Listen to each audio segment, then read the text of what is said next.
देश में corona virus के मामले तेजी से बढ़ रहे हैं। ऐसे में स्वास्थ्य मंत्रालय ने अस्पताल में भर्ती कोरोना मरीजों के डिस्चार्ज करने के नियम में बदलाव कर दिया है।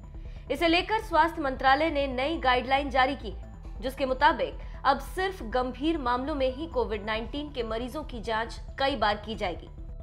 जो मरीज ठीक हो चुके हैं उनकी जांच अब एक बार ही की जाएगी और अगर उस जांच में उनकी रिपोर्ट नेगेटिव आती है तो अस्पताल से उन्हें डिस्चार्ज यानी छुट्टी दे दी जाएगी।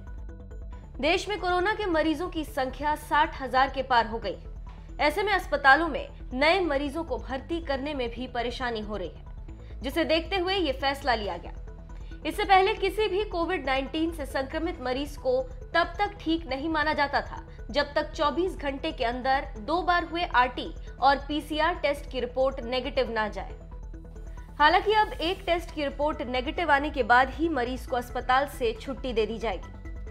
अस्पताल में भर्ती मरीजों के लिए नए दिशा निर्देश जारी कर दिए गए हैं। पिछले 7 दिन में देश में कोरोना के 20,000 मामले आए हैं। अगर इसी रफ्तार से मरीज बढ़ते रहे तो अस्पताल में बेड की कमी पड़ सकती है, जिसे देखते हुए स्वास्थ्य मंत्रालय ने यह फैसला लिया।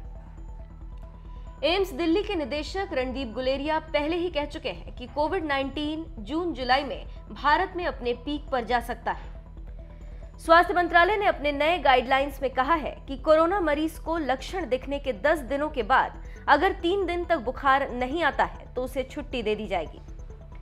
मंत्रालय की ओर से जारी नई गाइडलाइन में कहा गया है कि ऐसे केस में डिस्चार्ज से पहले जांच की कोई आवश्यकता नहीं होगी। मरीजों को डिस्चार्ज के समय बताया जाएगा कि उन्हें घर पहुंचने के बाद भी 7 दिनों के लिए क्वारंटीन में रहना होगा।